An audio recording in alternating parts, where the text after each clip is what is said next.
Buenos días a todos. Como para los que ya me conocen de la jornada previa, mi nombre es Ana Miquel, soy la responsable de Innovación y Proyectos Internacionales en la Consejería de Sanidad de Madrid y vamos a iniciar en este caso nuestro segundo taller técnico que tiene que ver con los proyectos de compra pública de innovación que se van a desarrollar en la Comunidad de Madrid. Lo primero, pedirles disculpas porque hemos tenido algún problema técnico con la conexión de nuestro principal ponente, el doctor Leocadio Rodríguez Pérez, que como saben es el jefe de servicio de geriatría del Hospital de Getafe y el principal experto en este proyecto de IntegraCam. Estamos resolviendo ese tema. Sí que decirles que con nosotros va a estar por una parte Adrián Balfagón, que ya saben que es el consultor senior y responsable de este proyecto por parte de la empresa Silo, que es la empresa encargada de la oficina técnica de los proyectos de compra pública e innovación. Y por otra parte va a estar también el doctor Rodrigo Pérez, que es investigador dentro de la unidad de tecnología que tiene el Hospital Universitario de Getafe y que es uno de los investigadores fundamentales y de las personas que van a participar en este proyecto. Nosotros cuatro participaremos en la resolución de la parte de preguntas, que es el objetivo fundamental de esta jornada, es poder desarrollar algo más todo lo que se contó en la jornada anterior respecto a aspectos de contenido técnico de las propuestas de innovación y resolver todas las dudas que tengan que ver con estos contenidos, con toda la parte de desarrollo posterior de participación en las consultas al mercado. Entonces, tras la exposición del doctor Leocadio Rodríguez, lo que haremos será toda una batería de preguntas en las que van a poder participar y posteriormente Adrián Balfagón les explicará los aspectos más prácticos para cómo los que quieran participar en la consulta pues lo puedan hacer. Hay que aclarar que todas estas cosas que nos van a ustedes a trasladar las vamos a poner en un listado de preguntas y respuestas en la propia web y que en la propia web encuentran ya las bases de consultas preliminares al mercado, igual que están en el portal de contratación, ya las pueden ustedes ver. Creo que ya tenemos posibilidades de que el doctor Leocadio Rodríguez pueda participar, con lo cual sí. Sí, muy bien, Leocadio, perfecto. Perfecto, se Entonces, oye. de verdad que agradeciendo la llamada a nuestra convocatoria, que la verdad estamos sorprendidos por el interés muy gratamente. Les animo después a participar y ya directamente cedo la palabra al doctor Leocadio Rodríguez. Muchas gracias, Leocadio. Muchas gracias, Ana. Pedir disculpas porque hemos tardado un poquito en resolver el problema técnico que hemos tenido y al final lo hemos resuelto al modo informático, que es saliendo, yéndonos del programa y volviendo a entrar, que es el modelo más clásico. Bueno, mi idea es no repetir lo que ya conté hace unos 15 o 20 días, sino sobre esa presentación trabajar. He retirado muchas de las primeras diapositivas en las que contaba un poco el racionale del proyecto, del programa, y lo que hemos hecho entre Rodrigo y yo, entre Rodrigo Pérez y yo, es ampliar la última parte de la presentación entrando más en las características técnicas de la plataforma, de modo que todos ustedes puedan tener una idea más cercana, más próxima de en qué consiste esta plataforma y también de qué cosas ya disponemos y qué cosas esperamos de los licitantes, que sería la contribución a este programa. Yo, sin más preámbulo, paso a la presentación. El índice es el mismo de la otra vez y recordarles un poco que estamos hablando no de personas que están ya muy discapacitadas, sino de personas que tienen riesgo de discapacitarse, lo que se llaman personas frágiles, y que vienen a representar entre un 45 y un 50% de la población anciana total. Eso, para la Comunidad de Madrid, sobre un total de 6,5 millones de habitantes, aproximadamente 1.300.000 son mayores de 65. Y esto supondría que de ese 1.300.000 estaríamos trabajando para 650.000 personas. Solo en la Comunidad de Madrid. Si nos vamos al nivel nacional, pues estaríamos hablando de alrededor de 4,5 millones, 5 millones de potenciales usuarios de este sistema. Recordarles también que este sistema se basa en la monitorización de dos componentes fundamentales que tienen que ver con esa caída de la función que suele asociarse a las personas mayores. Una es la propia función per se, que es lo que nos va a dar una estructura horizontal, y luego el impacto de las diferentes enfermedades sobre esa barra horizontal. De modo que las enfermedades supondrían el componente vertical de esta plataforma, mientras que la función sería de alguna manera el primum movens sobre el cual estaríamos trabajando para detectar cosas en las personas mayores e intervenir sobre ellas. Pretendemos con ello hacer un sistema que dé una atención lo más integral posible a estas personas mayores, evitando dos cosas. Primero, que se discapaciten, que lleguen a estar en una silla de ruedas, y segundo, mejorar la sostenibilidad de los sistemas de salud.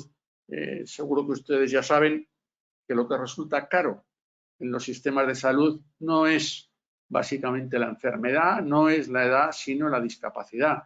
Las personas que tienen discapacidad aumentan hasta por 5 los costes sanitarios, y los que tienen deterioro funcional ya lo aumentan por 1,5, 2 veces. Es decir, que esperamos que con esta plataforma también contribuyamos a la sostenibilidad del sistema de salud. Recordarles las dos ideas principales. Tenemos, por una parte, la monitorización y la intervención sobre la función, pero no olvidándonos del papel que la enfermedad juega en esta alteración. Todas las intervenciones, evidentemente, cuando uno trabaja con salud, se producen en un medio concreto. Es decir, junto al discurso teórico, por así decirlo, que vale para la Comunidad de Madrid, para Ghana y para Nueva York, cuando uno tiene que pasar a dar el servicio, no es lo mismo hacerlo en Ghana que en Madrid, que en Nueva York. Ni por el nivel de la población, ni por cómo está estructurada esa población, ni la disponibilidad de recursos para atender a esa población. En nuestro sistema de salud, como ustedes bien saben, hay ciertos problemas para la conexión entre el paciente, la atención primaria y la atención especializada, pero también entre la atención primaria y la especializada a los servicios sociales en paciente. Es decir, que tanto los agentes proveedores como el sujeto que recibe el servicio se encuentran con múltiples barreras. Y, de hecho, algunas veces cada uno de estos componentes se comportan como silos, de modo que el paciente tiene una historia en primaria, otra historia en especializada, luego está la historia de servicios sociales. Es difícil conectarse y hablar entre ellos. Y eso también es otro de los objetivos de Integracam, romper estas barreras, dando entrada, por así decirlo, o cumplimiento a esta declaración de la Organización Mundial de la Salud en su documento sobre cuidados integrales para ancianos de hace 3 años, en los que ellos dicen explícitamente, esto está traducido literalmente, que existe la necesidad urgente de desarrollar aproximaciones comunitarias integrales, introduciendo intervenciones dirigidas a prevenir el deterioro funcional con el apoyo de los cuidadores. Y este es el primum movens que, de alguna manera, preside nuestra plataforma. Resumiendo, los objetivos son muy claritos.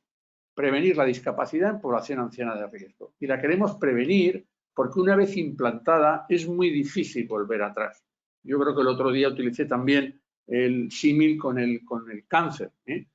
Podemos esperar a que aparezcan las metástasis, pero la posibilidad de curar al enfermo disminuye mucho respecto a si detectamos e intervenimos sobre el cáncer cuando está en un estadio muy inicial y muy precoz, donde la curación se produce en un 95% de los casos.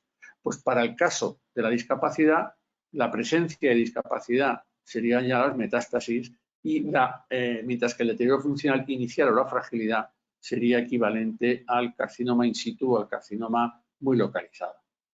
¿Cómo queremos hacer eso? Por la detección temprana del deterioro de la capacidad intrínseca y mediante intervenciones personalizadas. Y para ello necesitamos una infraestructura tecnológica que involucre a todos los actores necesarios. Recuerden lo de las barreras, en un intento, primero, de mejorar la situación del paciente, su calidad de vida fundamentalmente, actuando sobre la función y sobre la enfermedad, pero también mejorar la sostenibilidad de nuestro sistema de salud, haciéndolo mucho más eficiente.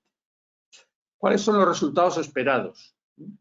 Pues es realizar, mediante un nuevo modelo de organización orientado a prevenir la discapacidad. Esto es muy importante.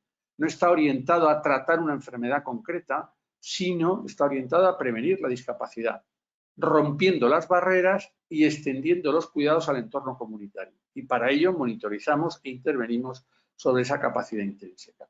El esquema del sistema sería este: el paciente o la persona está en su casa, tenemos una serie de sensores y de cuestionarios que son capaces de recoger una información que nuestro sistema procesa y es capaz de generar una serie de respuestas que son importantes tanto para la persona mayor, su cuidador, que es la persona que vive con él más próxima, pero también al sistema de salud en el que se integra la atención primaria, el hospital y los servicios sociales. Nosotros ya hemos desarrollado una serie de instrumentos para medir desde la velocidad de la marcha a la potencia, o algunos más estándar como el peso, y también nuestro sistema desarrolla ya una interface que es muy, muy amigable, de modo que el paciente puede, por una parte, introducir datos, puede ver también algunos de los que ya ha generado y puede también tener función de agenda, de conocer las pruebas médicas y la intervención centrada, en este caso, en programas de actividad física, en nutrición y el manejo de esas enfermedades. De modo que, según eso, seamos capaces, acuérdense del esquema un poquito más desarrollado, de ejercer nuestra función. Y eso, además, con la intención de romper esas barreras entre los diferentes actores involucrados en la coordinación, eso que se dice siempre centrada en el paciente, de los cuidados y el seguimiento que precisan. ¿Cuáles son las innovaciones buscadas? Básicamente, primero, un sistema que minimice la interacción explícita, que el paciente no tenga que hacer las cosas ni medirse no sé qué, sino que el sistema automáticamente mida las cosas que son necesarias. Alguna habrá todavía que seguir aportándolas el paciente, pero nuestra idea es que en un momento del desarrollo la adquisición de la información no precise de la intervención activa del sujeto, la explotación de esos datos para generar algoritmos de ayuda a la decisión y también modelos predictivos, que el sistema sea escalable y ampliable, que la infraestructura sea básicamente tecnológica, que promueva un nuevo modelo de organización y que el sistema sea integrado con los sistemas de información actualmente operativos, de modo que la interoperabilidad del sistema la podamos garantizar con lo que ahora hay, y que no haya que cambiar todo. ¿Cuál es la arquitectura general? La arquitectura general tiene estos 11 módulos que iré desplegando muy poquito a poco. La evaluación genética integral, las comorbilidades, la evaluación, el diseño de planes preventivos, cómo se haría la motivación remota, cómo se hace el seguimiento, cómo son los motores de alarmas, la comunicación y la interoperabilidad. Todo de manera muy esquemática. Es decir, la evaluación genética integral es el modo de trabajar que tenemos los geriatras, y entonces es un servicio que se prestaría mediante test y cuestionarios clínicos específicos y también con algunas de las variables funcionales que se miden automáticamente. ¿Quién utilizaría este servicio? Básicamente la parte sanitaria, los médicos, los geriatras y las enfermeras. También hemos dicho que vamos a evaluar las comorbilidades verticales, la diabetes, la insuficiencia cardíaca, el deterioro cognitivo, la artrosis, y todo ello a través de test específicos para cada una de estas enfermedades. Estas sí se valorarán de manera única y con la posibilidad de prescribir intervenciones específicas. Nuevamente, los usuarios fundamentales de este servicio que proveerá la plataforma es la parte sanitaria. Pero también, y esto es fundamental cuando uno trabaja con personas mayores, pues habrá que hacer una evaluación social del sujeto, utilizando sus propios cuestionarios, y evidentemente quien utilizará esta herramienta, parte de la herramienta, serían los servicios sociales. Con toda la información recogida mediante la valoración geriátrica, mediante la evaluación de las comorbilidades y mediante la evaluación social, se van a generar algoritmos de ayuda a la decisión. El servicio consiste en proporcionar ayuda en esta toma de decisión y que serán además de complejidad progresiva, dependiendo de quién la vaya a utilizar. Los usuarios van a ser los servicios sociales, los servicios sanitarios e incluso es posible que desarrollemos una muy sencilla o muy simple algoritmos de ayuda a la decisión para el paciente o para su cuidador principal. Estos algoritmos nos van a permitir diseñar una serie de estrategias preventivas que tendrán, por una parte, como usuarios a la parte social y a la parte sanitaria, pero también al propio sujeto, que tendrá la capacidad de recibir, ejecutar y sistemas de aumentar la adherencia de este plan preventivo que será personalizado. Y en este caso, los usuarios serían las propias personas mayores y sus cuidadores. ¿Qué ocurre con la monitorización remota? Básicamente es un servicio con tres principales características. Primero, recogida de información relevante de variables con alto poder predictivo de eventos mediante tecnología ubicua y transparente. Segundo, recogida de variables de comorbilidades, de las que ya hablamos, y también recogida automática de indicadores sociales. Y aquí los usuarios serían principalmente las personas mayores. Todo este proceso de recogida de datos permitiría seguir la evolución del paciente mediante herramientas de presentación de la evolución de la persona mayor. ¿A quién?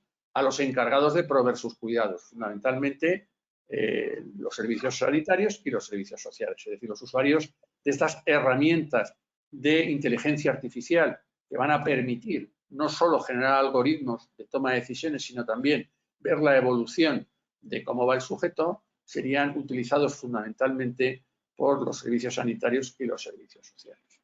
Estos algoritmos van a generar también no solo sistemas de ayuda a la decisión, a la toma de decisiones, sino van a generar alarmas. El servicio es que, procesando esta información, podamos detectar deterioros tempranos que generen alarmas que avisen a los encargados de proveer la atención, otra vez servicios médicos y servicios sociales. Y por otra parte, también se desarrollarán servicios de comunicación y, por tanto, habrá que incorporar servicios de mensajería con diferentes estrategias, de teleconsulta, agenda, recuerdo de la medicación, es decir, una serie de posibilidades de comunicación directa con el clínico, con los servicios sociales o entre los clínicos y los servicios sociales entre sí. Y los usuarios son todos los implicados en la plataforma, es decir, personas mayores, cuidadores informales, la atención primaria, geriatría, el servicio de geriatría y los servicios sociales. Y finalmente, muy importante la interoperabilidad. En este sentido, es fundamental que la absorción y volcado de datos se puedan hacer desde acceso a plataformas de gestión que ya existan en el Servicio Madrileño de Salud.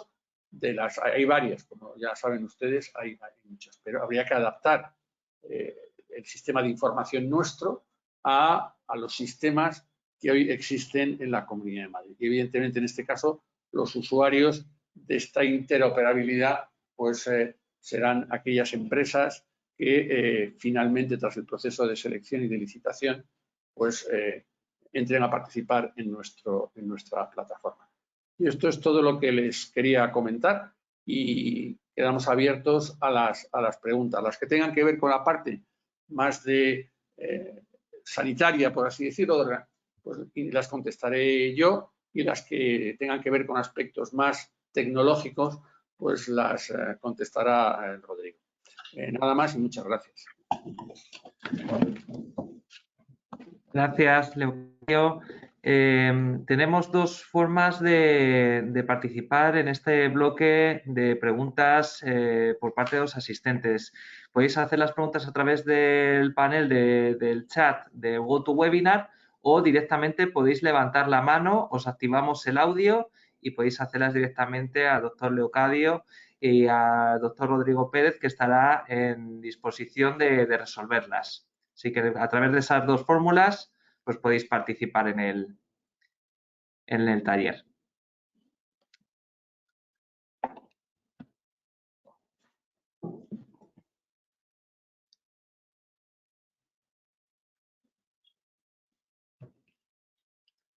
Sí, nos están preguntando si la nueva presentación está disponible en la página web que ha comentado el doctor Leocadio.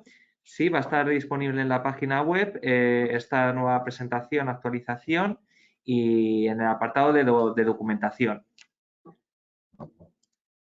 Tenemos una nueva pregunta por parte de, un segundito, por parte de Esther Argüelles. Un segundito que voy a ponerlo aquí en grande para que la podamos.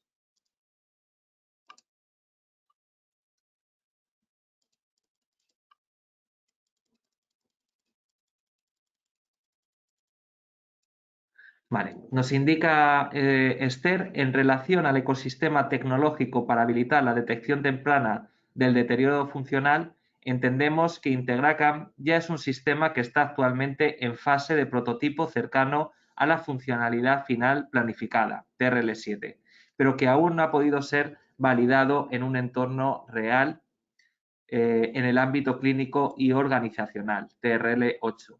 ¿Estamos en lo cierto? De ser así, exactamente en qué consiste lo que ahora está disponible en Integracam, qué piezas incluye y, en este caso, cuál o cuáles serían objetos innovadores a desarrollar al respecto en cuanto a alcance y funcionalidad se refiere. ¿Alguna empresa ha participado en el desarrollo de Integracam hasta el momento o ha sido fruto del esfuerzo conjunto únicamente entre la UPM y el Hospital Universitario de Getafe? Gracias, Esther, por la cuestión. Si quieres puedo contestar yo. Sí, sí. Pues, a ver, la pregunta era un poco larga, tengo que ver si me acuerdo de todos los puntos. Exactamente qué es lo que está desarrollado ahora mismo, y el TRL, eso es lo que ahora mismo recuerdo. Lo que tenemos desarrollado básicamente, es lo que sería la plataforma de seguimiento de la capacidad funcional en el domicilio de las personas mayores a través de una serie de sensores que registran variables que tienen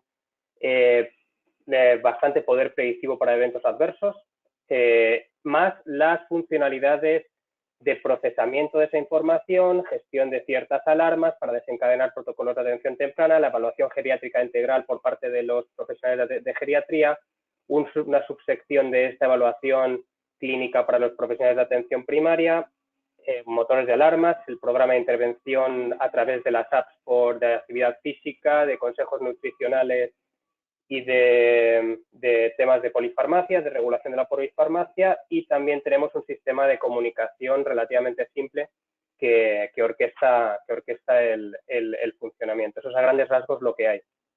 ¿Qué es lo que la idea de cómo se puede implementar? ¿Cómo se puede extender? Como ha comentado el doctor Rodríguez Mañas en su presentación, nosotros tenemos un core que sirve para monitorizar la capacidad funcional y desencadenar protocolos de atención temprana dirigidos a prevenir la discapacidad. Sin embargo, es susceptible de ampliación en cuanto a que una persona mayor, todas las personas mayores, por así decirlo, los frágiles, van a necesitar de esta monitorización transversal de la función. Sin embargo, algunas de ellas van a necesitar intervenciones también específicas para las comorbilidades que ellas tengan. Por lo tanto, una de las cosas que debemos ampliar es esta cuestión de los módulos verticales que tiene que incluir la plataforma global de atención a la persona mayor. Más que no está hecho todavía y que, por supuesto, toda la parte de interconexión con los sistemas actuales que están vigentes en los diferentes hospitales y hospitales de atención primaria de la Comunidad de Madrid, toda la parte de interoperabilidad. Hay muchas de las partes de comunicación, de teleconsulta y de otros objetivos que ha ido mencionando el doctor Rodríguez Mañas en su presentación que no están hechas, que tendríamos que ir uno a uno exactamente para ver cuál y cuál no está. Pero a grandes rasgos la idea es que este core que tenemos se ha ampliado. Evidentemente, nosotros lo hemos desarrollado de manera, lo que es la parte tecnológica del core, exclusiva, que era otra pregunta entre nosotros, el Hospital Universitario de Getafe y el grupo del CTB de la Universidad Politécnica de Madrid. Lo que es el core de funcionalidad está desarrollado en exclusiva. ¿En qué TRL? Pues no solamente lo estamos validando también en entorno operativo real. Ahora mismo estamos haciendo un piloto en España, en Suecia y en Polonia, donde se están probando estas funcionalidades core, estas funcionalidades del seguimiento de la función. Pero claro, evidentemente no deja de ser una tecnología desarrollada en un entorno en el cual es bastante controlado en cuanto al número de personas que pueden utilizarlo simultáneamente y en cuanto a la dimensión de la escalabilidad del sistema. Evidentemente, otra de las cosas que necesita las herramientas que tenemos de la ampliación es dotarle de mayor consistencia tecnológica para que se pueda realmente implementar a gran escala. Es otra de las cosas que no tenemos o que sería susceptible de mejora y de innovación en este caso. Y no sé si me he dejado algo por contestar, porque claro, era... Un par de cositas sobre esto que ahora acaba de contar Rodrigo. Es TRL7, pero cada vez es más TRL8. Y digo por qué. Es decir, lo que nosotros estamos ahora implementando mediante un ensayo clínico con el formato de ensayo clínico, es decir, con la asignación aleatoria de sujetos y todo esto, tenemos hecho un prepiloto, por así decirlo, en el proyecto previo al POSITIVE, que es el FACET. Nosotros ya hicimos una primera evaluación del potencial impacto de esta plataforma en personas mayores, incluso con una intervención muy mínima, que casi, y lo que sí vimos es que lo hicimos con el grupo de Albacete, solo en España en este caso, y lo que vimos es que los sujetos que disponían de la plataforma se deterioraban funcionalmente menos a los 6 meses.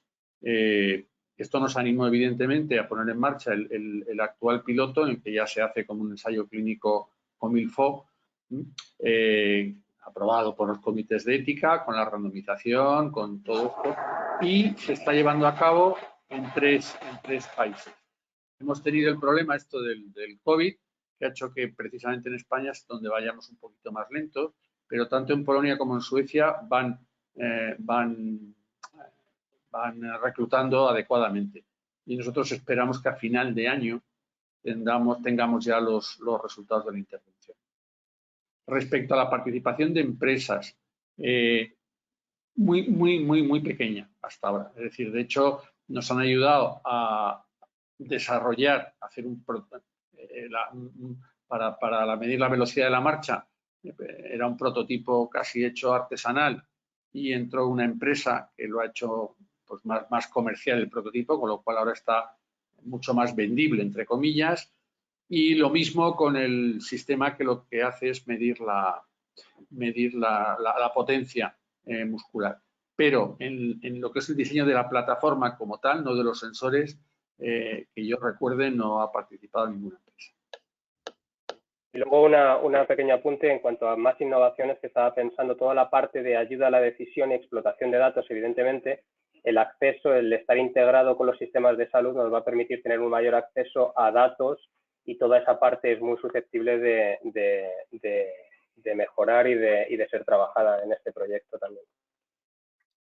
Respecto a esta cuestión de innovación, yo sí que me gustaría que hicierais un breve comentario. Bueno, voy a introducirlo yo, y es que realmente la intención con los 3 proyectos que hoy se presentan es que haya una cierta interrelación entre ellos. Y Sí. una de las cosas es que vamos a presentar a continuación el proyecto Medigenomics, que realmente habla de un repositorio de datos normalizado en un formato de un lago de datos con una arquitectura y con unas reglas que permitan que todos estos datos que faciliten la interoperabilidad y la integración de sistemas.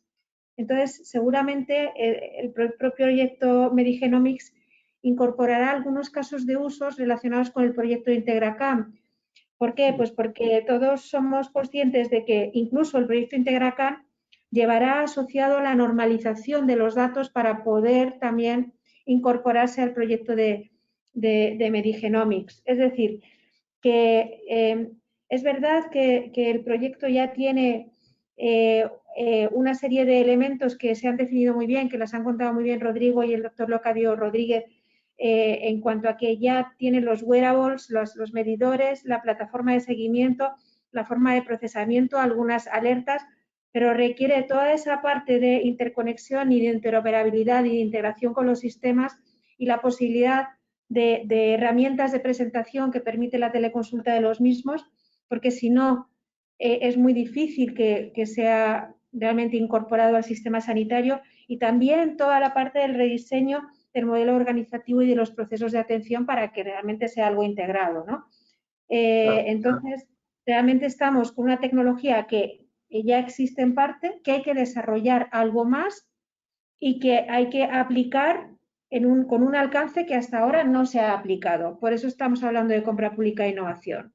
Y que los 3 proyectos van a estar unidos en torno a la normalización de los datos, la existencia de casos de uso y así con ello facilitar la integración entre los sistemas. Sí, perfectamente. Esa es la idea. De hecho, ya antes del verano lo estuvimos comentando Pablo Lapuncina y Pablo Serrano, que son los otros directores científicos de las otras 2 propuestas. Y en el caso, por ejemplo, de Integracam, que al principio solo se iba a implantar en el área de Getafe y en alguna otra área sanitaria, ahora se van a incorporar también centros de salud del área del 12 de octubre y del área de La Paz. Y es posible que también se integra algún centro de salud del área del clínico, del Hospital Clínico de Madrid. Con lo cual, bueno, yo creo que eso aumenta mucho la capacidad no solo de validación, sino de implementación. Todos estos tendrán, 3 de esos 4 hospitales tienen servicio de geriatría bien desarrollado, que es el Clínico La Paz y nosotros, y el 12 de octubre ha empezado a desarrollarlo. O sea que cumplen las características que permiten validar este programa. Y también nosotros vamos a contribuir, por ejemplo, al de genómica, ya queda con el doctor Pablo Lapuncina, en que sujetos que participen en esta validación, por así decirlo, en la implementación de esta plataforma, también contribuirán con datos para el programa de genómica de La Paz. Y 3/4 de lo mismo con el del 12 de octubre, con el banco de datos del 12 de octubre. Gracias, Leocadio, por tu respuesta. Gracias también a las preguntas que nos estáis realizando, que ya son... Y perdona, una cosa, Adrián. Lo digo que si Rodrigo, yo soy Leo, ¿vale? Que me da un poco de cosa que yo sea el doctor Rodríguez Mañas y Rodrigo sea Rodrigo. Sí, Rodrigo... Sí, doctor Rodrigo Pérez. Es que perdonadme que a veces se me No, pero es verdad. digo al revés, que a mí me llaméis Leo. En fin, que no. Vale, pues Leo, Ana, Rodrigo. Bueno, vamos a seguir porque tenemos muchas preguntas. Sí, tenemos por parte de Esther Argüelles igualmente. Se tienen que tener en cuenta también otros proveedores de salud como las residencias de mayores, centros sociosanitarios y centros de día para la monitorización y seguimiento del deterioro funcional. Vamos a ver, aquí esto es una pregunta recurrente porque nos han hecho incluso en los hearings de los... aquí de lo que trata fundamentalmente la plataforma y para lo que está diseñada es para prevenir el desarrollo de discapacidad. Es decir, para prevenir que uno acabe en una residencia. Y por tanto, lo que nosotros estamos midiendo son situaciones previas a la discapacidad moderada grave. Es decir, nosotros medimos gente que no tiene discapacidad, pero sí tiene deterioro funcional, o gente que está empezando el desarrollo de deterioro funcional y ya tiene una discapacidad leve. Los pacientes que están en las residencias no debieran ser un mercado prioritario para este producto, lo cual no quiere decir que en residencias donde haya personas que no estén muy deterioradas, el sistema se puede implementar.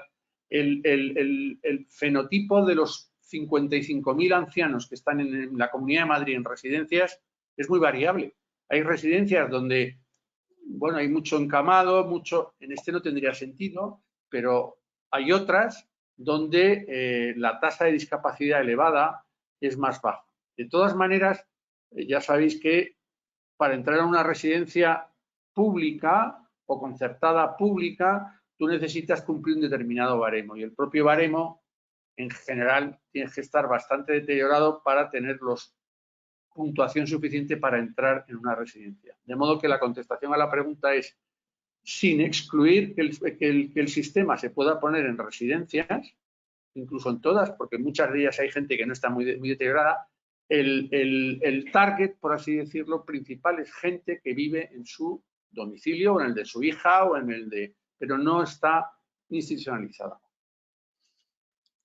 por complementar, porque yo creo que lo ha definido muy bien Locadio, en el caso de los centros de día, que sí puede haber algunos pacientes, algunas personas que estén en una situación menos avanzada, aunque tecnológicamente no se plantea el proyecto como hito la integración de los datos que aporte el centro de día, pero realmente en el proceso de atención yo creo que sí que se buscará que la información o las recomendaciones o tal lleguen a los profesionales de los centros de día, ¿no? Tal y como está planteado, creo, de inicio el proyecto en el que se quiere implicar a todos los cuidadores, incluidos los cuidadores de los centros de día, ¿no? Tal y como yo he visto diseñado el proyecto hasta ahora, Leocadio.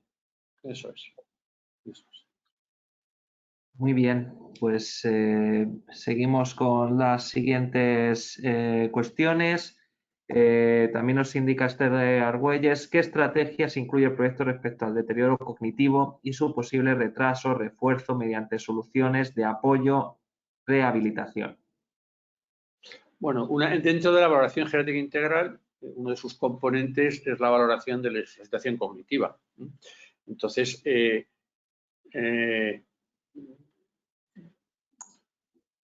en la confección de esa capacidad intrínseca concurren factores físicos, pero también factores cognitivos y factores afectivos. Todo eso se valora en la valoración geriátrica integral. Y en caso de que se detectaran, que para eso se hace, ¿no? Y en caso de que se detectaran, de alguna manera la pérdida de función es una especie de síntoma guía. Entonces yo tiro de ese síntoma guía y ahora voy a ver por qué se ha producido esa pérdida de capacidad intrínseca. Y me puedo encontrar pues que está deprimido o que ha empezado un deterioro cognitivo o cualquier otra causa o habitualmente o que le han modificado la medicación, en fin, muchas de las causas que evidentemente una de las cosas que se evalúa sistemáticamente es la función cognitiva y la afectiva, que es muy importante también, a veces se nos olvida, pero es muy importante y en caso de que se detecten modificaciones, por supuesto que se harían intervenciones. He de decir también que, por ejemplo, la actividad física ha demostrado beneficio en la función cognitiva y en la función afectiva, de modo que la intervención puede seguir haciéndose, aparte de intervención más clásica, por así decirlo, en programas, implementar programas de memoria o alguna cosa de estas, los otros más troncales, si queremos, que es lo de la actividad física, se sabe ya hoy que puede mejorar la situación cognitiva y la afectiva. O sea que sí, se contempla la evaluación cognitiva y sí se contempla la intervención en caso de que se detecte alteración en la función cognitiva. Una nota técnica al respecto sería que uno de los posibles o incluso deseables módulos verticales que tendríamos que tener sería un módulo de intervención para deterioro cognitivo leve, por ejemplo, personas, ¿no? Entiendo yo, Leo, que sería, tenemos la parte transversal de la función y una posible intervención cognitiva estaría como vista desde el punto de vista vertical. Y además nosotros hemos participado en este sentido en algún estudio en el que han participado también un grupo muy importante, el del Ayuntamiento de Madrid, que lleva mucho tiempo trabajando muy bien en eso, y desarrollamos una pequeña herramienta para hacer estimulación cognitiva y la desarrollamos con ellos. O sea que también tenemos nuestra propia herramienta para intervenir sobre eso. Muchas gracias a ambos. Tenemos una siguiente pregunta que habla de si se contempla la medición de indicadores de desempeño en el marco del proyecto, como por ejemplo reducción de visitas, reingresos, caídas. Pero además se plantea no solo si se van a medir, que en este caso yo les voy a dar la palabra a Rodrigo y Leocadio, pero creo que sí, porque esa es una parte de la evaluación del proyecto, si se contempla que parte del presupuesto de licitación esté condicionada a la consecución de resultados y, por tanto, variabilice parte del pago al adjudicatario. De primeras, y lo digo de primeras, en esta segunda pregunta, yo creo que dentro del procedimiento de compra pública es difícil establecer un pago condicionado por resultado, ¿vale? Hoy por hoy lo que hay es un presupuesto destinado a la licitación, un presupuesto X. Por lo tanto, y además es un presupuesto que ya está en el propio convenio y en todos los gastos asociados al mismo. Por lo tanto, yo veo difícil que se variabilice la cantidad de dinero dependiendo de la consecución de resultados. Pero obviamente en la parte de evaluación del proyecto yo lo que sí que entiendo es que iremos a indicadores de resultados, como puede ser la reducción de reingresos, de visitas, de caídas o incluso la reducción del número de personas que finalmente van a una residencia, entre los indicadores finales que ahora mismo se están barajando a nivel europeo en temas de desempeño final. Pero bueno, no sé si lo he respondido de manera adecuada, ¿estáis de acuerdo? Sí, sí, vamos que hay que medir indicadores, eso es segurísimo. Lo que habrá que ver es qué indicadores se miden. Es decir, si estamos hablando de que estos sujetos, el target de estas personas son personas que están en la fase muy incipiente del deterioro funcional, claro, a los 6 meses no podemos ir a medir, yo qué sé, encamados evitados, dice ninguno, si ninguno te va en riesgo de encamarse, ¿no? Entonces, lo que habrá que ver es trazar a 6, 12, 18 meses. Tampoco podemos ponerlo en términos de mortalidad evitada. Probablemente casi ninguno. Como por cierto pasa habitualmente en las personas mayores. Evitar mortalidad es una cosa que es un negocio complejo y complicado. Es decir, que claro que hay que medir indicadores, yo creo que, vamos, fundamental, fundamental. Todo proyecto, y este lo es, tiene que tener sus indicadores. Y habrá que poner indicadores de proceso, es decir, de implantabilidad, factibilidad y todas estas cosas, pero también indicadores de resultados en salud. De hecho, el piloto que nosotros estamos haciendo ahora dentro de Leite Health es un piloto que está midiendo indicadores en salud, entre otras disminución de caídas, disminución del deterioro funcional una vez iniciado, en fin, hay una serie de variables que se podían casi trasladar automáticamente a las variables a medir en IntegraCAM, porque básicamente IntegraCAM, más sofisticado si queréis, pero básicamente lo que va a hacer es implementar un modelo que es el mismo que estamos testando ahora en Polonia, en Suecia y en España, pero en vez de hacerlo sobre 50, hacerlo, no sé, sobre 1000 o 1500, 1000, no sé al final los que entrarán. O sea que absolutamente de acuerdo con Ana, hay que medir indicadores y lo que habrá que ver es qué indicadores medimos. Muy bien, muchas gracias. Seguimos con la siguiente cuestión que nos realiza Alejandra Escobar. Las empresas a participar deben ser europeas. Nosotros somos una empresa americana, pero con oficinas en España. ¿Podríamos igualmente forma participar? Aquí os comento, en proceso de consulta preliminar al mercado puede participar cualquier tipo de entidad de manera indiferente desde su procedencia, es decir, cualquier persona física, jurídica puede participar en esta consulta preliminar al mercado. En la futura licitación de compra pública de innovación podrán participar aquellas empresas de la Unión Europea porque es una fuente de financiación procedente de Europa, del FEDER, y podrán participar aquellas que tengan convenio con el Estado español para participar en licitaciones que puedan que tengan estos fondos. Entonces, y además si tenéis una delegación en España, pues seguramente podréis participar. En la licitación se va a regular y se aclarará cuáles son aquellos estados miembros que pueden participar y se regulará esa participación de los ofertantes en la licitación de compra pública de innovación. En este sentido, en este proceso, cualquier entidad puede participar. Seguimos con la siguiente. Nos indica Cristina Pérez. Los apartados de medición... Los aparatos de medición que han comentado, ¿están ya sensorizados y preparados para enviar los datos en tiempo real o es parte del proyecto? Esta la respondo yo. Los aparatos que tenemos, lo primero es un matiz. Nosotros, al estar monitorizando evolución de deterioro funcional en el tiempo, no tenemos requisitos de tiempo real. Es decir, no necesitamos reaccionar ya a una medida que se esté realizando en domicilio, porque en general la información que proporcionamos a los profesionales de la salud es información de deterioro para que sean conscientes de que está yendo un deterioro, se levante una alarma y puedan intervenir de manera temprana. Entonces, no entiendo muy bien a qué se refiere con tiempo real en este caso, pero bueno, yo matizo. Y sí, los dispositivos que tenemos ahora, si bien están en estamos constantemente en mejora, ahora mismo los estamos evolucionando y a saber en qué punto estamos cuando se materialice o cuando llegue en la ejecución de este proyecto final, cuando se conceda.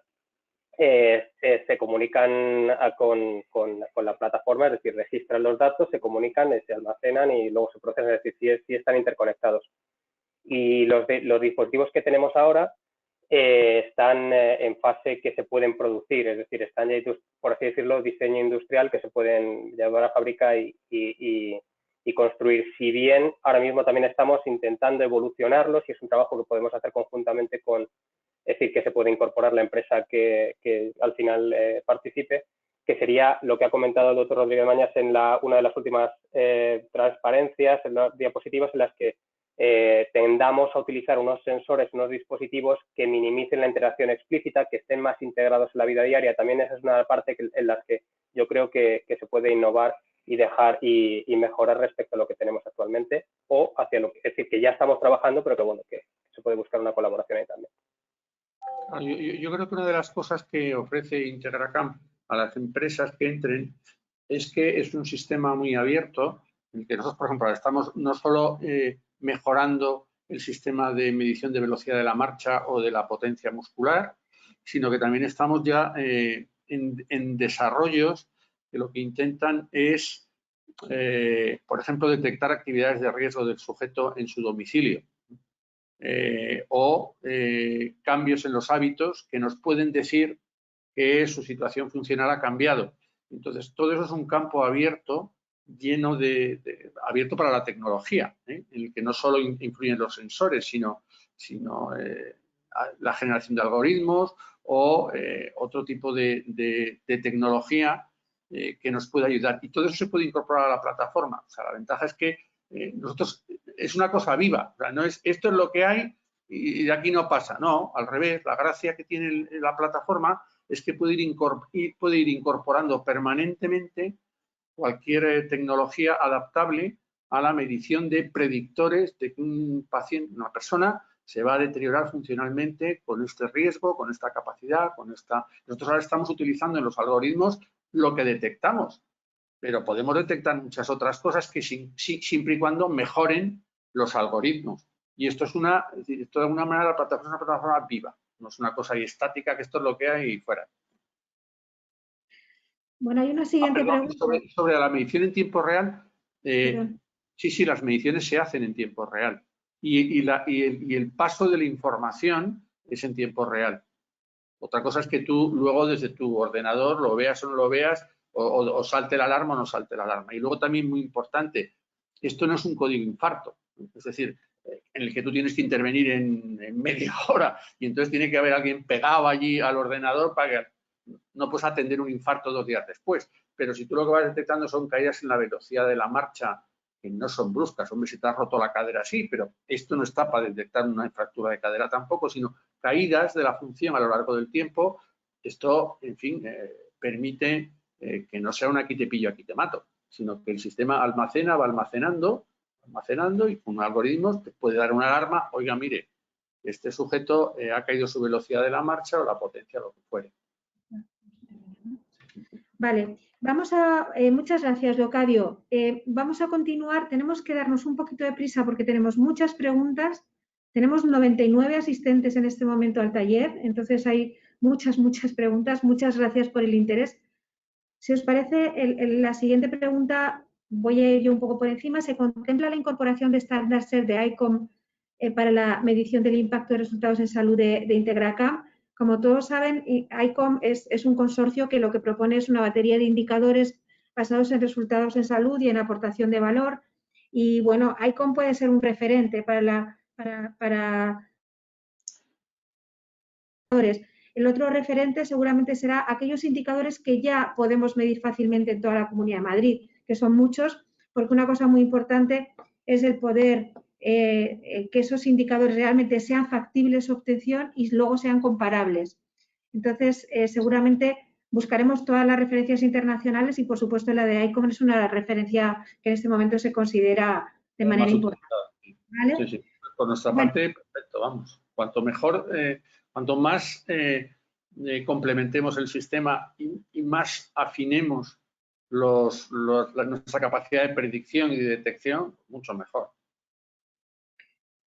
Sigue, Adrián. Muy bien.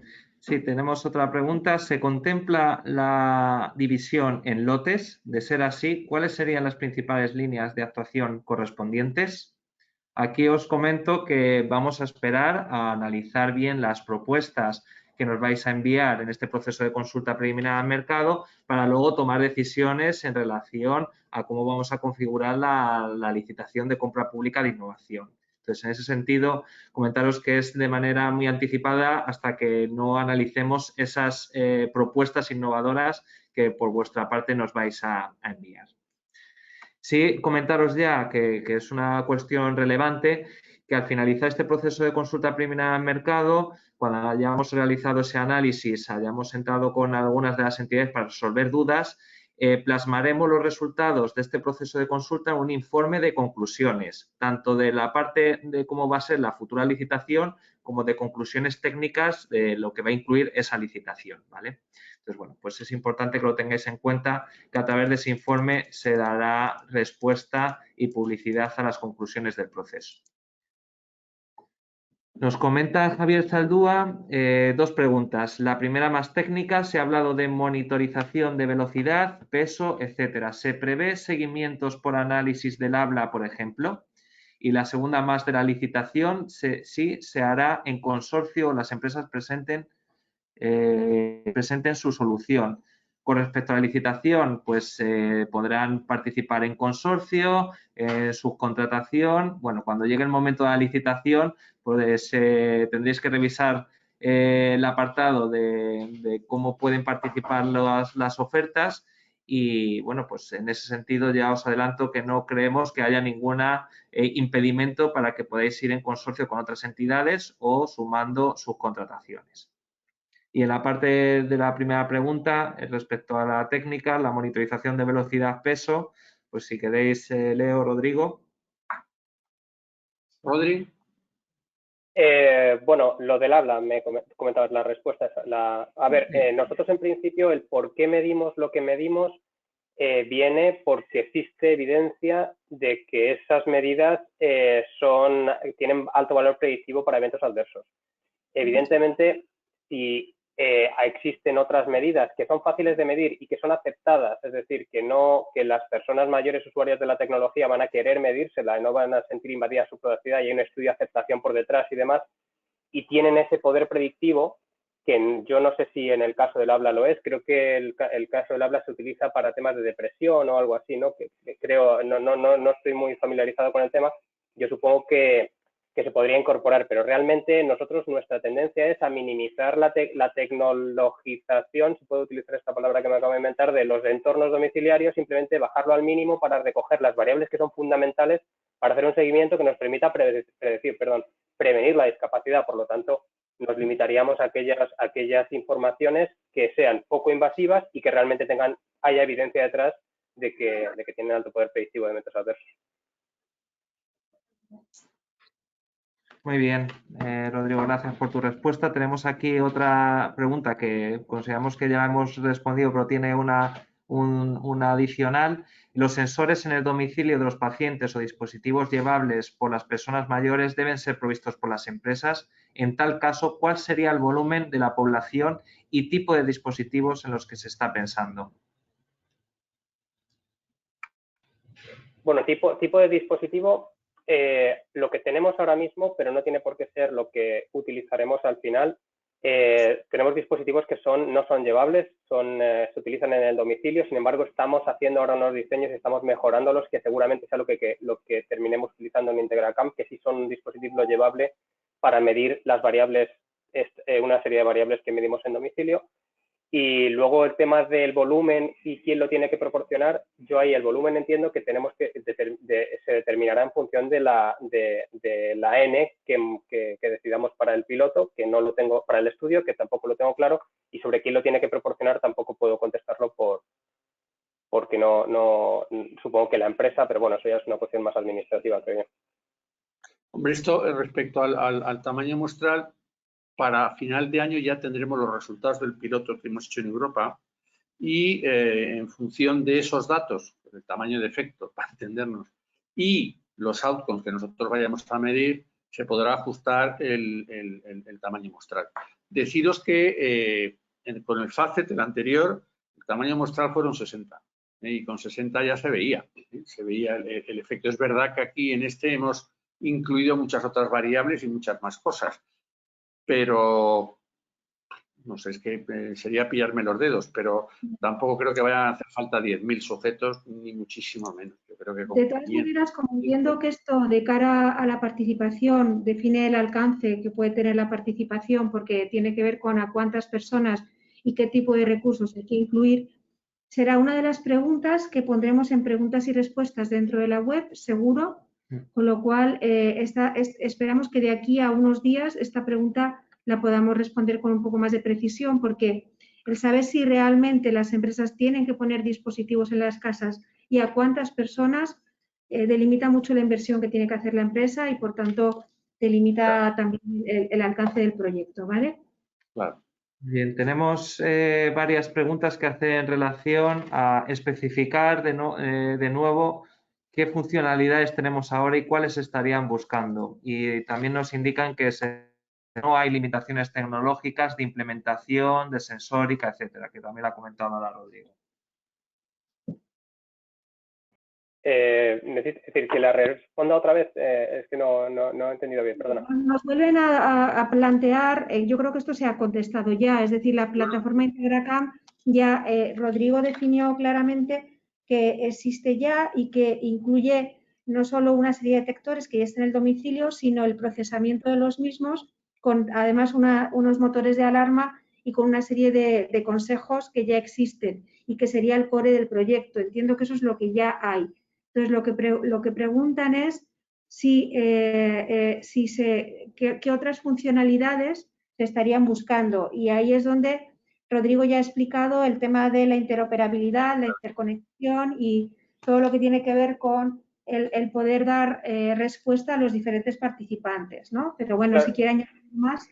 Yo destacaría, es decir, lo he comentado al principio, pero yo destacaría que una de las partes importantes es la escalabilidad del sistema, es decir, ser capaces de poder dar servicio en gran escala, la interoperabilidad con los sistemas de información actuales operativos, en este caso la Comunidad de Madrid, la parte de explotación y aprendizaje de datos federado de los datos que se van recogiendo de lo que hay en las historias clínicas para poder trabajar en los sistemas de ayuda a la decisión que se van a proporcionar a los diferentes actores de la plataforma, que son personas mayores, cuidadores informales, servicios sociales, primaria y especializada, y lo que sería todo, y también hay hueco para los mecanismos de coordinación entre estos diferentes actores, es decir, cómo se produce la comunicación entre la gente primaria y especializada, todo eso que si bien lo tenemos definido desde un punto de vista de modelo organizacional, hay componentes tecnológicos aún susceptibles de mejora que se pueden incorporar y pueden mejorar lo existente ahora mismo.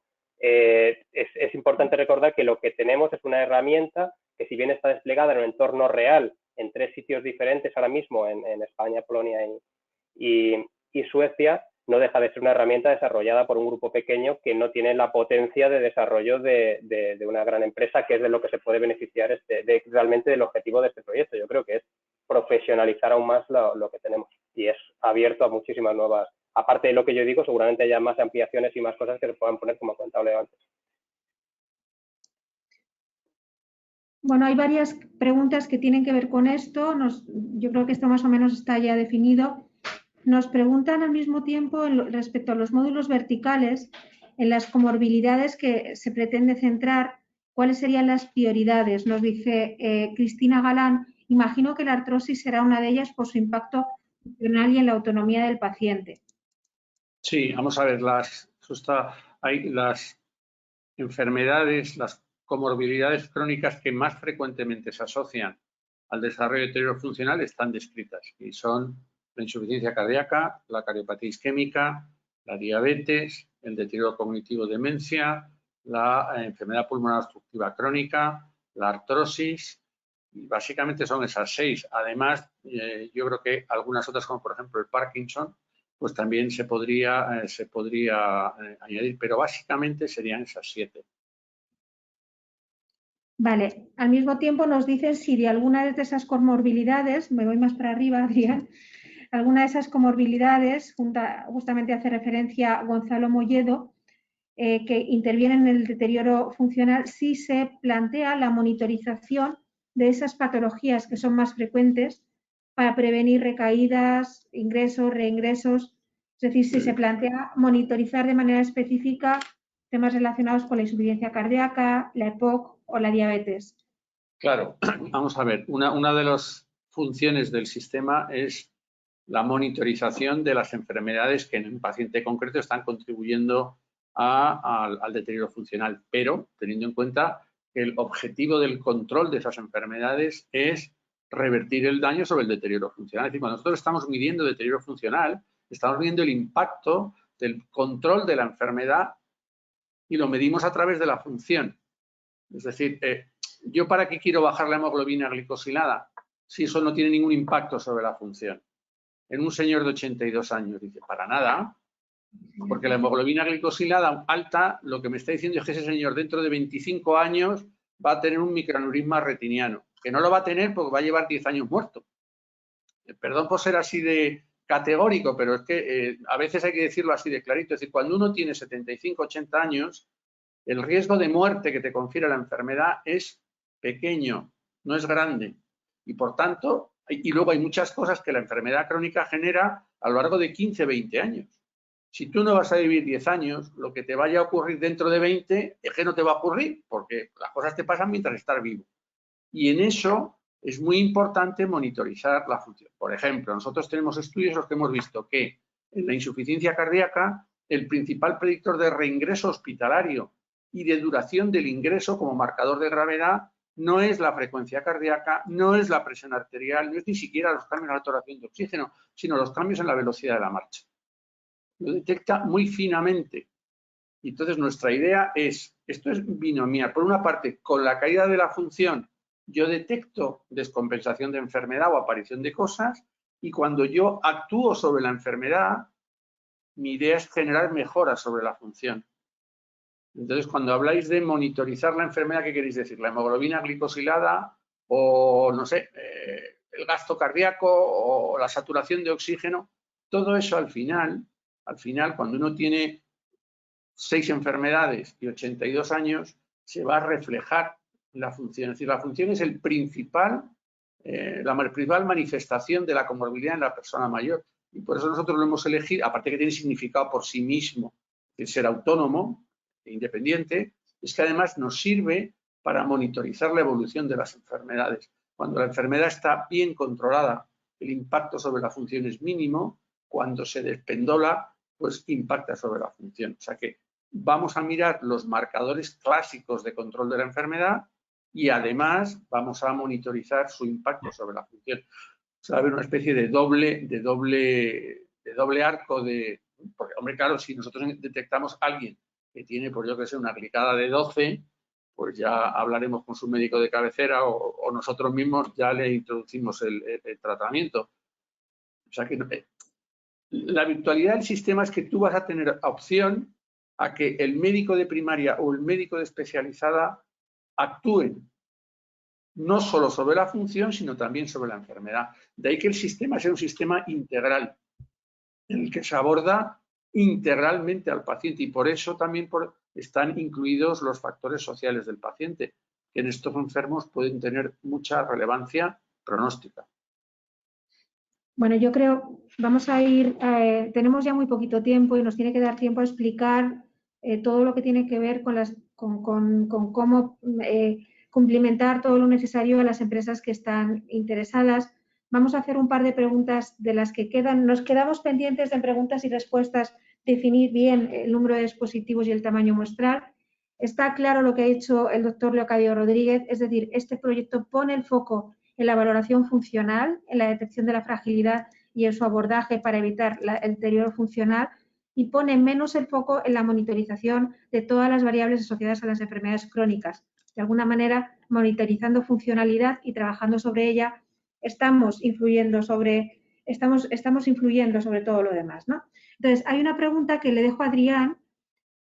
Sí, nos indica Gonzalo Molledo, dada la complejidad del reto y la cantidad de actores implicados en este, ¿cómo valorarían la incorporación de servicios de consultoría, profesionales, expertos en reorganización de procesos sanitarios en el apoyo del diseño del nuevo modelo organizacional? Bueno, esto lo tendríamos que contestar nosotros, ¿no, Adrián? Entiendo. Sí, bueno, aquí es una parte importante y para eso también pues tiene cabida que expertos de consultoría en este sentido de reorganización de procesos pues nos dieran su punto de vista en la consulta preliminar al mercado, con una propuesta en el que, oye, pues si se considera la reorganización de procesos o unos procesos más efectivos, eficientes, pues es una mejora que tenemos que tener en consideración y tiene cabida la consulta para que nos hagáis una propuesta al respecto.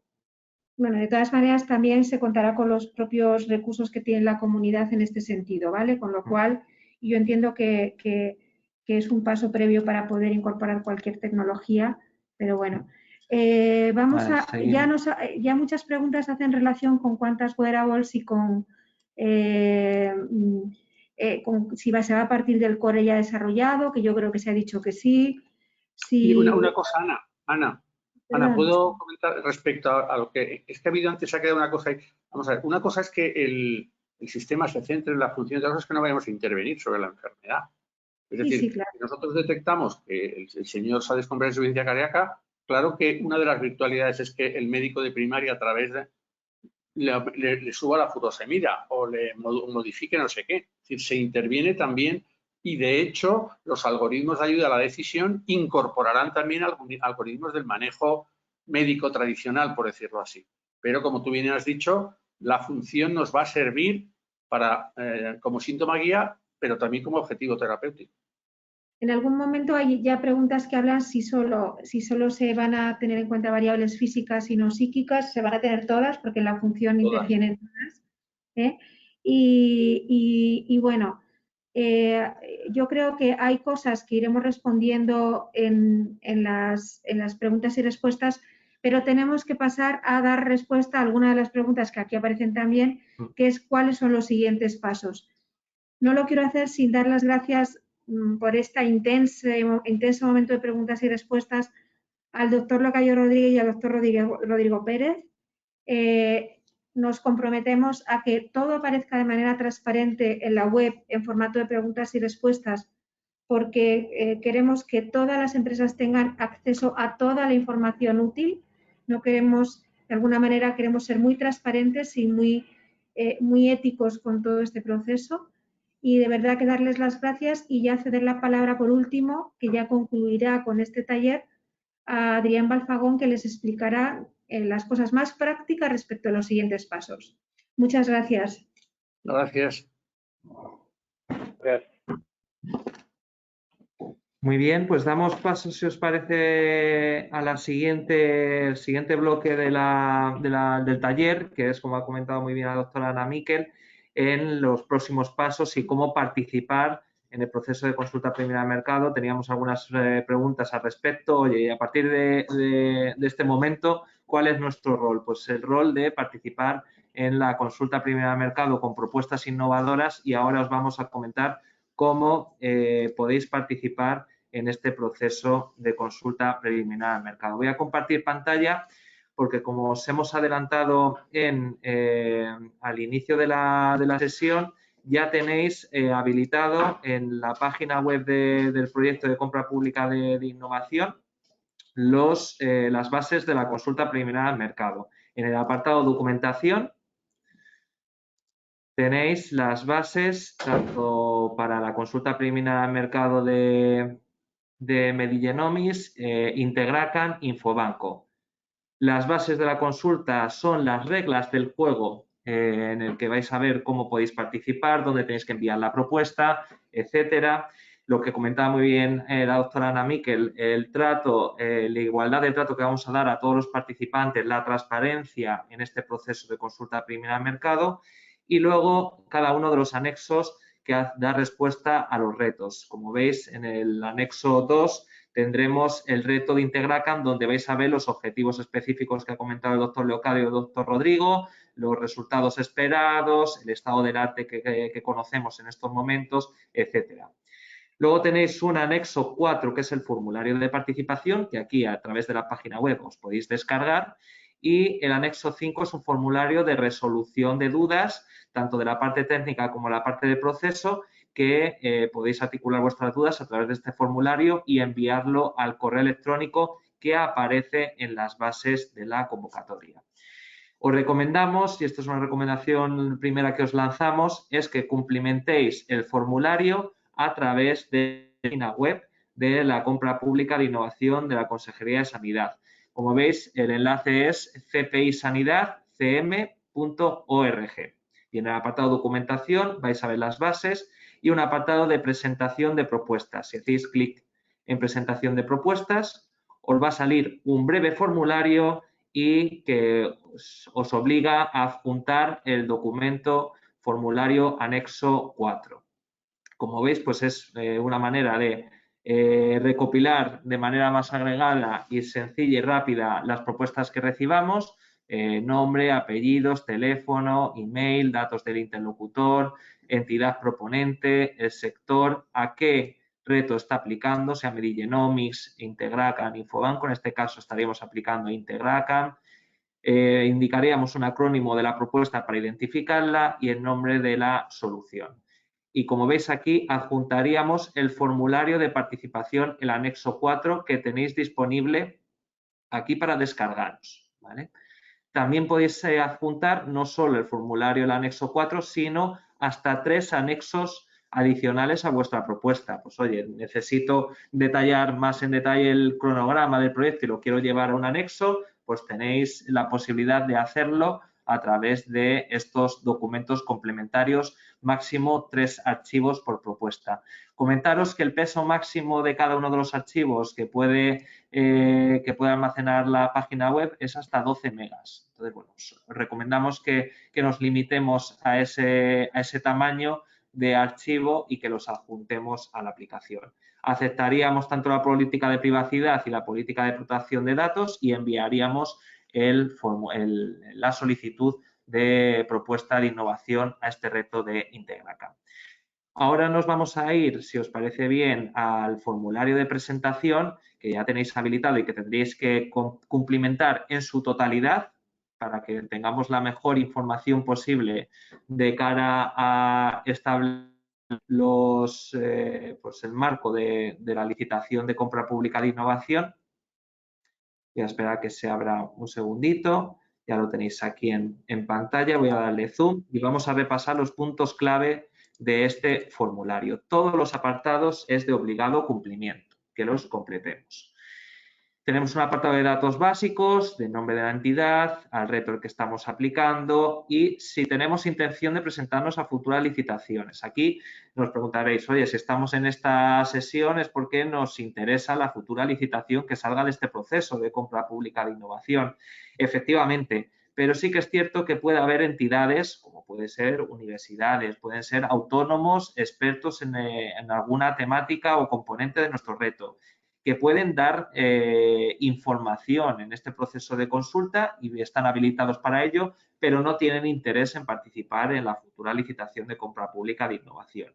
En ese sentido, pues los que nos marquen sí nos dará un número aproximado de empresas o de entidades que van a concurrir a la futura licitación y habrá seguramente algún ente o algún agente, persona física o jurídica, que indique que no está interesado y que solo quiera aportar su información como experto en la materia. Tendréis que complementar el tema de datos del participante, si es persona física, jurídica, el sector de actividad de la compañía, qué actividades realiza la compañía, el tipo de entidad, si es empresa privada, empresa pública, centro de investigación u otro, cuándo se constituyó la sociedad o la entidad, si es una propuesta conjunta con varias empresas o entidades o no, pues aquí igualmente os hemos comentado que podrían participar de manera individual o conjunta con varias entidades o de manera en colaboración. Aquí os recomendamos, si hacemos una alianza para presentarnos a esta consulta preliminar al mercado, os recomendamos que con ese socio únicamente nos tomemos un café. Lo decimos así porque no queremos que os caséis de momento de recomendación con una serie de requisitos y en base a esos requisitos de solvencias, de criterios de adjudicación y demás, pues a lo mejor os cambia el juego de alianzas. Entonces, bueno, aquí en la consulta podéis ir de manera sin cerrar esa colaboración, pero poniendo encima de la mesa una propuesta en conjunto interesante, y luego ya en la licitación pues veréis si con ese socio es bueno seguir participando en la licitación o tenéis que reconfigurar en función de los resultados del proceso de consulta que hayamos obtenido. Vais a ver preguntas relacionadas con facturaciones, el número de empleados, certificaciones. Todas esas preguntas tienen que ver para que nosotros podamos configurar en la futura licitación de compra pública de innovación las solvencias, la solvencia económica, la solvencia técnica, etcétera. Por eso muchas de las preguntas las estamos reflejando en este formulario. Importante también, segunda recomendación, que por favor nos indiquéis lo que realmente podéis justificar en el momento en el que estéis redactando la solicitud, la propuesta innovadora. Es decir, si os estamos pidiendo facturación o proyectos que hayáis realizado que sean similares al objeto de esta consulta primera de mercado, decirnos cuáles son los que habéis realizado y finalizado. No os indiquéis aquellos que vais a realizar en el futuro, ¿vale? ¿Por qué? Porque imaginaros que sale la licitación próximamente y os pedimos esa solvencia y no podéis justificarla. Nosotros vamos a configurar las solvencias en función de la información que nos vais a proporcionar en este formulario. Por eso es muy importante que la información que traslademos a esta ficha pues sea la que podamos acreditar en este momento. Por ejemplo, si pedimos el tamaño de la entidad y nos comentáis, oye, somos 12, pues 12 que podamos acreditar. Es decir, no nos indiquéis que seremos 25 en junio, porque a lo mejor llega la licitación y no tenemos manera de justificarlo y os podéis quedar fuera. Entonces, bueno, ser en ese sentido lo más transparentes y claros posible para que podamos configurar las solvencias oportunas. Importante también el tema de datos del interlocutor, del representante. Por favor, indicarnos aquí una persona que sea de fácil acceso, porque, por ejemplo, podemos tener alguna duda acerca de una contestación que nos habéis dado en una pregunta del formulario y cogemos el teléfono, llamamos o les indicamos, oye, tenemos que tener una reunión, una entrevista, tal día, pues necesitamos una persona que sea fácilmente accesible como contacto o interlocutor con nosotros. Bueno, en información adicional vais a ver diferentes preguntas, como hemos comentado, relacionadas con la solvencia de la compañía y que nos gustaría que nos pudierais responder. Por ejemplo, es importante las inversiones que se han hecho previamente en I+D, por ejemplo, los últimos ejercicios. No hay respuesta mala ni respuesta buena, sino toda la información que nos trasladéis aquí es pertinente. Algunas nos diréis, es que yo no tengo certificaciones relevantes. No pasa nada, pues lo indicamos y listo. Es información que para nosotros es pertinente para configurar las futuras solvencias o los futuros criterios de adjudicación de esa licitación de compra pública de innovación. Igualmente hay una pregunta muy importante, el tema de la experiencia en la ejecución de proyectos de ámbito similar. Pues que podamos acreditar en estos momentos. No me indiquéis proyectos en los que todavía no hemos terminado y no tenemos experiencia porque acabamos de empezar. No nos lo contéis como una experiencia adicional. Tenemos un apartado específico de descripción de la propuesta de solución. Tenemos un máximo de 1.250 caracteres para completar esta parte de manera resumida. Si necesitáis dar más detalle para mejor entendimiento de vuestra propuesta, podéis articularlo vía a un anexo, a un documento complementario. También pues, hay preguntas relacionadas con la duración del proyecto. Tener en cuenta que el proyecto tiene que acabar el 30 de junio del año 23. ¿Vale? La idea es que estas licitaciones se publiquen y se adjudiquen en este año, a finales de este año, en el último trimestre. ¿Vale? Pues bueno, ya tenéis una imagen de cuántos meses tendríamos de duración de proyecto. Aquí cuando preguntamos una duración estimada, no solo queremos que nos digáis los meses, sino queremos que nos deis un cronograma, una planificación del tiempo por fases, que seáis lo más detallados posibles en ese sentido. El coste estimado de la solución, igualmente nos gustaría que pudierais darnos un desglose de ese presupuesto pues, por personal, por componentes, equipamientos, software, hardware, lo que haga necesario para desarrollar esta solución innovadora. Sigo avanzando. Hay un apartado muy importante para nosotros de I+D, cuáles son los elementos de innovación, nuevas tecnologías, integraciones, que son interesantes destacar de vuestra propuesta. También tenéis una limitación de máximo 850 caracteres y si necesitáis mayor espacio, pues lo podemos articular vía anexo. Como sabéis, tenemos máximo 3 documentos que podemos añadir a nuestra solicitud.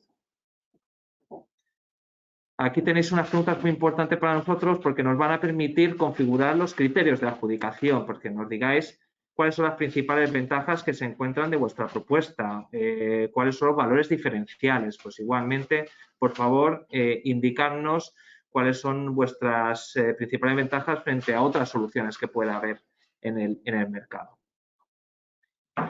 Luego hay una parte de despliegue de que nos tendréis que, como expertos en la materia y expertos en las tecnologías, que nos indiquéis las regulaciones normativas asociadas a la necesidad planteada y también que nos indiquéis cualquier limitación o barrera que podamos tener en cuanto al despliegue de esta solución innovadora o este reto innovador.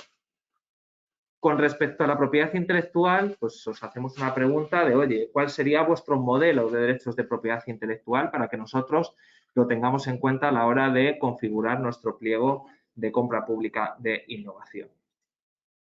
Y por último, un apartado de declaraciones obligatorias, simplemente para que podamos tratar vuestros datos de la propuesta. Y nada, básicamente esto es lo que queríamos comentaros en el día de hoy. Vamos a establecer ese documento de preguntas frecuentes que colgaremos en la página web. Por favor, trasladarnos la información a través de ese formulario de la página web que ponemos a vuestra disposición. Y como os comentaba, la idea es que tenemos hasta el 28 de marzo para cumplimentar este formulario. A partir de ahí, el equipo de proyecto analizará todas las propuestas y podremos llamar a entrevista a algunos de los proponentes con el objetivo de recabar mayor información o mayor detalle de la solución. Y cuando lo tengamos claro y toda la información recabada y analizada, emitiremos un informe de conclusiones donde daremos publicidad de las conclusiones del proceso y de las conclusiones técnicas a las que hemos llegado, anticipando lo que vamos a licitar en esa compra pública de innovación. Y nada más por nuestra parte, revisar en todo momento el apartado de documentación de la página web porque iremos colgando información actualizada del proceso de compra pública de innovación y de este proceso de consulta preliminar al mercado. Nada, muchas gracias por su asistencia y participación y que tengan un buen día. Gracias.